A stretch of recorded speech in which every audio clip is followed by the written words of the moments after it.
to my channel. On today's episode, we're going to be talking about the UK visa. We're going to be talking about the UK visa and its processes, the types of visas we have and its processes. But before we go into today's video, I'd like to say a big thank you to everyone that subscribed. Thank you for subscribing. Thank you for all the comments. I really appreciate. Thank you for the likes. Please don't stop there. Spread the word. Share the link. Let this ministry grow, please. Thank you. So back to today's topic. Like I said, we're going to be talking about the UK visa. I know it's jackpot season and everybody wants to move. You hear this person has gone, this person has jackpot, this one has jackpot. For those that don't know the meaning of jackpot, jackpot means relocating in my language. Jackpot means relocating. So I know a lot of people just hear that, oh, people are relocating, people are leaving the country, people are moving, and you hear about student visa, you hear some people are dependent, you just hear things that you really don't understand. I know it's not just the UK, we have the Canada, we have the US, we have people relocating to different countries. But today, we're only going to be talking about the UK visa, the types of visas they have. They have a lot of visas, but we're only going to be talking about the popular visas that they have and the process, the way to go about it and what it entails, what it means and what it entails. It's actually a long one. It's going to be a long video and I don't want you to get bored while watching. So what we're going to do is I'm going to divide it into two. So we're going to have 2 episodes on this topic. We're going to have part 1 and part 2. So I'm going to leave you with part 1, then we'll come back and I'll post the part 2 sometime later, just for you to have the full details, because I don't want to miss out on the important ones. So first, I'm going to list some of the popular visas that they have, the ones that you hear of every now and then, and they are kind of easy to get. We have the standard visitors visa, we have the dependent visa, we have the student route visa, that's the student visa, we have the 2-year post-study visa, we have the business visa, we have the work visa, we have the spouse, that's the spouse and the fiancé visa, they're under the same category, and we have the transit visa. Of course, transit visa is just the one you need, maybe when you want to transit through, you're going somewhere else, like you're going to any of the European countries or maybe the US, and you have to transit through the UK, London or something, and it's going to be a long transit, say 20 hours or something. You need a transit visa for that because they don't expect you to be at the airport for that long period. That's what a transit visa is. So that check. I'll start with the standard visitors visa, which is like the easiest visa to get for the UK. I say easy, I'm not saying, of course you need luck and you need God on your side to always get a visa, no matter how easy it may seem. But I'm just saying easy because among the categories of the visa, it's kind of like the least. And this is because this visa, the standard visa is valid for 6 months only. It's only valid for 6 months, and with this visa, you are not allowed to work in the UK. It doesn't allow you work. You can only go as a tourist. You can only go for visiting. That's what it means. That's why they say the standard visitors visa. It's a tourist visa. They have the 6 months, they have the 2 years, they have the 5 years, they have the 10 years. I put some points down. I want to make sure I don't forget. That's why I keep looking to make sure I'm not missing out on anything. Now we're going to be talking about the requirement, the things you need to apply for a tourist visa. First, I'll say you need to be able to prove that you're working. Or if you're a business person, you need to be able to prove your business. You need to be able to prove to them that you have a business back in Nigeria. Because they want to be sure that you have something you're coming back to. Something tangible you're coming back to. They don't trust that people that get tourist visa, they're not trying to run away. You need to be able to prove to them that, oh, I have a job I'm coming back to, I have a business that is tangible I'm coming back to. So they need you to prove that. And by proving you're staff of a company, you need to be able to prove to them that you're working with your appointment letter, your pay slip, your maybe your business card, if you have a copy of your ID card, everything that relates with your job, that can prove to them that, oh, I actually work in this company, this is what the company pays me. And the most important thing when applying for a UK visitors visa is your statement of account. Even if you're going to be sponsored by, say, your company or if a relative or something, they're going to be the ones to sponsor your trip. They still need your own bank statement. They need to verify that, oh, you have something you're doing. They want to see how, what you earn and how the money flows into your account. But say you're not, nobody sponsoring, you're sponsoring yourself for the UK visa, you need to give them a 6-month bank statement. You have a job, you're working, you're earning a monthly salary. You already stated that this is what you earn with your pay slip, that this is what you earn per month. They don't want to see that a figure that is more than that salary you're earning goes into your account. If it does, you need to be able to explain it, because you tell them, oh, this is what you're doing. If you're doing an extra business by the side that earns you money, you need to state it, because every income you have, they need to be able to understand where you're getting the money from. And another thing is, you need to prove to them that you're paying tax. UK is big on tax. Everybody knows, there's no news that they are big on tax. They need to be sure that, oh, you're not cheating your country, you're paying back, you're giving back to the country, you're working and you're paying tax. This makes them know that you're legit. So if you're earning a salary, of course they don't expect that, oh, your company is paying your salary and they're paying a round figure. Except is, say, commission, you're earning commissions and bonuses and all. Yeah, those ones can come in round figure. But your salary, they know that, oh, there's going to be maybe your pension, they're removing pension and they're removing tax or something. So those ones are always coming in fraction. Just take note of those things when you're trying to build your account. Let those sink in. Let them know. When they see things like that, they know that, oh yes, this person, the company pays, there's no mago, there's no foul play anywhere. That's just the point I want you to know. If you can do this for 6 months, and then the closing balance, that's the proof of funds you're going to have when you print your statement, what you would have in your account as your closing balance should be like double of what you need for the trip. They want to know that you can afford the trip conveniently. So it's not like you want to travel to the UK and you're having, I'm sorry to say, you're having, say, $500 as your closing balance. How do you expect to pay for the trip? How much is your flight from your country, the country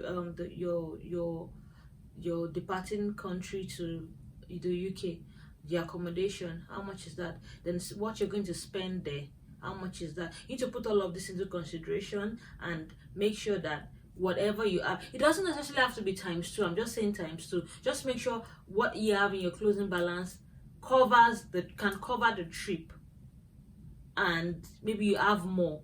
If you can prove this to them, they know that, oh, okay, yeah, this person can afford to pay for this trip. It's not like you're going to come to our country and then you'll be stranded and you'll be looking for people to help you. No, you're good. Another thing you need to provide is flight itinerary. They want to see the itinerary, the flight you want to go with, the itinerary of the flight you want to go with, if it tallies with the date you tell them you're coming into the country. Because you're going to give, when you're filling the form, you're going to give them a date, the date of entry, the date you wish to depart. You're going to put all of that. So they want to see the itinerary. They want to be sure that, okay, this is what you have. So most time you have to book that itinerary. If you're using an agent, I'm sure they know how to go about it, but most time you have to book an itinerary to show them that, okay, this is the itinerary I want to come with. They have that. You also need your accommodation, a confirmation of accommodation. They want to know where you'll be staying when you come in to the country. So you need that as well, to let them know, okay, this is where I'll be staying, this is where I'll be staying. Or you just say, okay, I'll be staying in this hotel for a while, I'm going to visit my family or something, but let them know you're paying for your stay, you can afford it. Always let that be out there. Then they want to know also how much you intend to spend on your trip.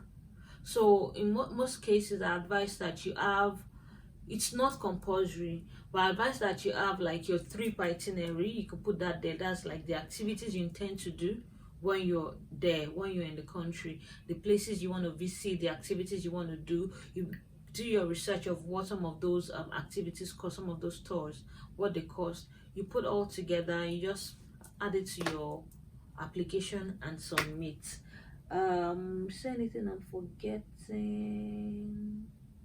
Okay, the visa fee. I think for now, right now, the visa fee for the UK is like $130. That's for the 6 months, and if you're applying for the 2 years, that's $490. What else? What else? Like I said, you are not allowed to work with this visa. You can't work or render any service that entails people paying you in pounds. No, that's not allowed.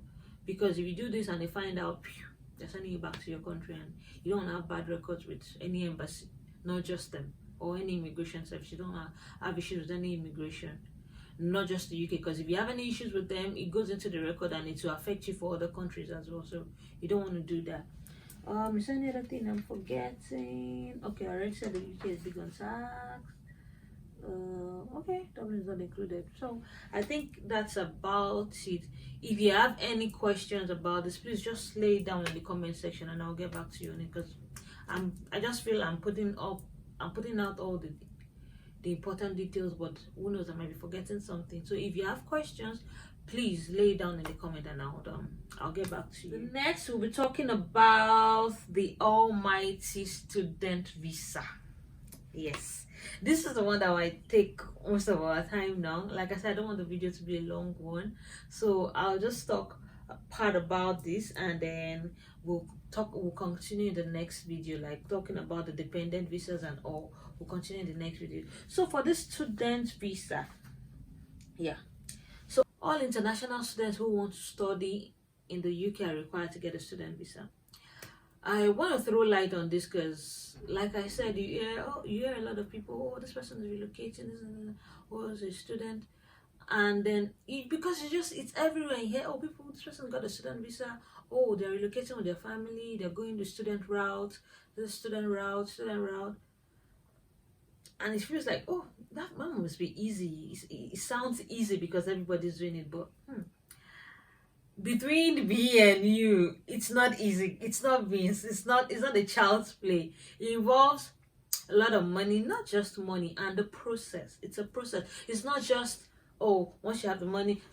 It's a process. There are things you need to put in place to get this done. Because if you're not in the billionaire circle, if you're not those people that they call billionaires, and maybe you are like me, we are hustling and all, it's not easy.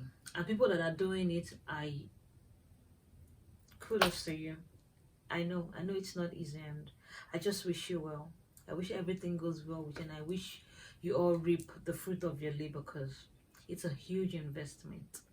Okay, so back to the discussion. Yeah, so for this student visa, sorry, I'm going to hold my paper because I want to make sure I don't miss out on anything. That's why. All right. First, say for example, we're going to be using a master's program because it covers people that are going to do their degree, master's, PhD, and all. Not for the short course people though, because the short course people, they have their own kind of visas that they're entitled to.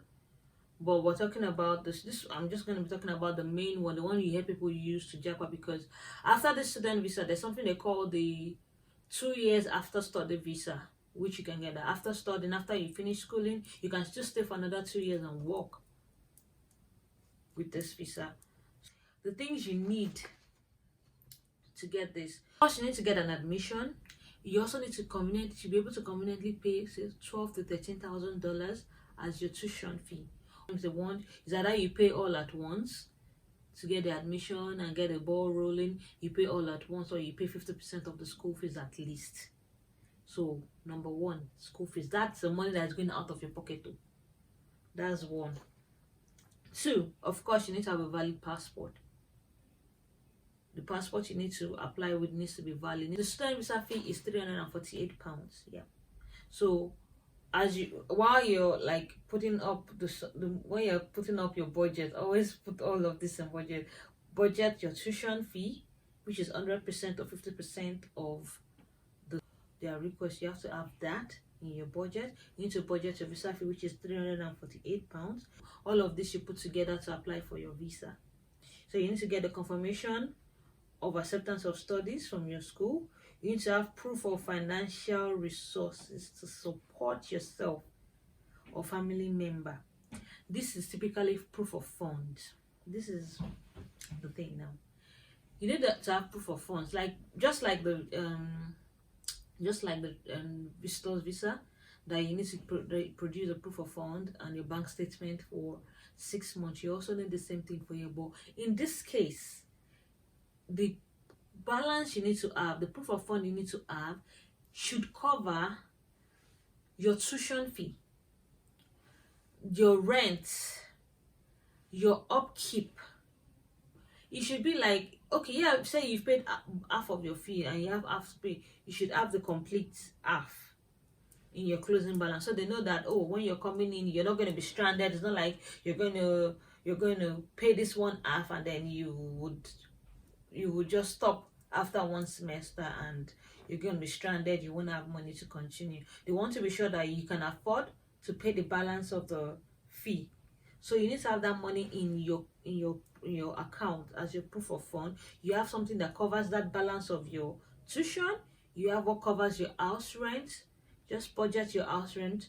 You need to have that in your account. You need to have upkeep. What are you gonna eat? Transportation. Say you don't get a job immediately, how are you gonna survive? You need to have all of that money. And this, all when you put all of this together, it sums up to, say, like $14,000 to $15,000. And for example, most people that go, they're applying for themselves, they're applying for their family. People want to go with, if you're married, you want to go with your spouse. If you have a family, you want to go with your wife and your family. So they need to also know that you can afford to cater for this family. What you have in your account can take care of you and your family. If you bring them over, your dependent, you can take care of them. That's why the money stays high. You have to have at least $14,000 to $15,000 as your proof of fund in your account. You also need the proof of English language proficiency. Yes, you need the TOEFL or the IELTS, any of the proof of English language proficiency exam. You could just take one. But then I know this is not like, I don't think it's actually compulsory, because I know most schools don't request for it. So it depends on the school you get. Some schools request for it while some don't, but it's always okay to just have it somewhere. You also have the immigration health surcharge, which is the IHS. This fee goes, you pay to the consulate. You pay to them just as you pay the visa fee. It's compulsory. It's a yearly fee that you pay because you're going to be there for a long time. They need to have this. I'm not going to say it's an insurance, because it's more like an insurance, like an health insurance payment, but this is what they call it. It's not called an health insurance, it's called an immigration health surcharge. So you pay that as well. It's paid yearly per applicant. So even if you're applying for yourself and you're applying for your family, you're going to be paying this the same way you're going to be paying visa fee for yourself and each of your family members. You're going to be paying this fee as well for each of them. You're paying for yourself, you're paying for each of the other applicants that you're applying with. And this costs £624 per adult. And for children, £470 per year. That's that. Then you also need to get a tuberculosis test done. Yes, that you can do in your country before you leave. I think in Nigeria it's about $100 to $150. So you need to also get your tuberculosis test done. And for students under the age of 18, you need to have proof of parental consent, proof of your relationship with your parent or legal guardian. So you need to put that together, and every other additional document that is required for your application. So I believe I put this there because I might be missing out on something. I'm kind of just putting out the important things, the things that I know that they are like the things you need to have at the back of your mind. So basically, those are the things you need to get the visa. Now let's talk about life after. Okay, so yes, you've gotten the visa. Yes, you're traveling. Yes, you're in the country now. Me, here is my own take on this.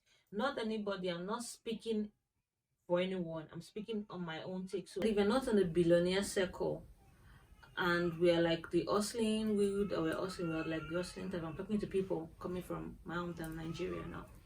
I would say if you have plans to do this, save up. Try to save up at least 4 to 5 million naira. Put it aside for this. Just put that aside. Look for a way to build your account. Look for a way to get your proof of funds into your account. Build your account, let that money be there so you can be able to prove to them that okay, you can afford this trip. have that, apply, pay for your tuition, pay the 50% of the tuition for the school you want to go to, get that done, take the trip, take off, get the visa, take the trip, take off.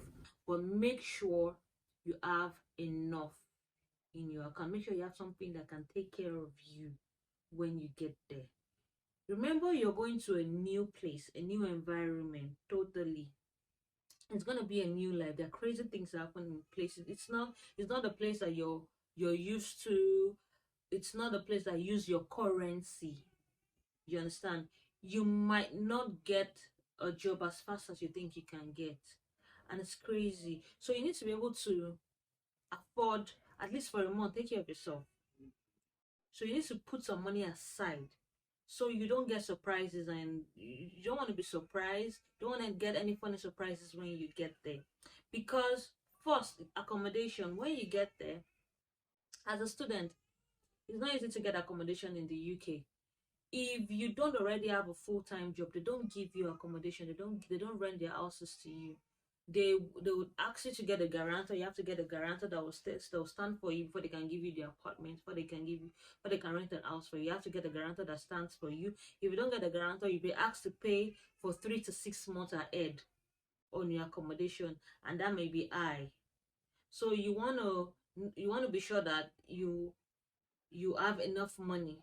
You don't want to get there, say you only budgeted to pay like one one 1 month's accommodation and get a job, and you get there, you don't get a house. You're going to stay in an hotel. You blow money paying for hotel bills, paying hotel bills. For how long? So you just have to put yourself together, make all of these inquiries, find out. Like I said, I advise people to get admission out if you know except you have that money, because everybody in London is expensive. So it's easier, it's a bit cheaper. I know the West Midlands is quite cheaper, so you could try the West Midlands, get places around there. Accommodation, school fees are cheaper there, so you can at least manage yourself to say your dependents come, because we'll talk about the dependents later. But let me talk about, to say when you start working, because with your student visa you're allowed to work 20 hours a week. You can't work more than that. You can't do more than 20 hours a week. You're only allowed to work 20 hours a week. So think of that. How much do you think you're going to be getting for that? So you need to be able to take care of yourself, at least for that period of time. Accommodation is very important. So you want to prepare yourself ahead of this. You don't want any funny surprises that's gonna leave you stranded, and you don't want to be stranded in another man's country. Nobody wants that. So please, whatever it is, just make sure you save enough to have something that can cover you when you're there. It's very important to have something extra. Don't use all your money to pay school fees and expect abracadabra to happen when you get there. No, it's not gonna happen. You're gonna have to take care of yourself. You're gonna have to take care of yourself. So put some money aside for that. And if you're going with your family, you definitely need a place to stay. You can't put your family in a hotel for so long. They're gonna have to be. They can't be comfortable. They can't be that comfortable. Except you're gonna get an Airbnb, and that's gonna be expensive as well. So it's just okay for you to just get a rent. If you have anybody, get someone that can stay as a guarantor for you. If you can't get a guarantor, then you have to pay. Just budget to pay for at least 3 months ahead for your rent. So I'm going to stop here for now. And then we'll continue in the next video, because I don't want to bore you with a long video. We're going to stop here for now, and I'll continue in the next video. Thank you so much for watching. I'll see you in my next video. Bye.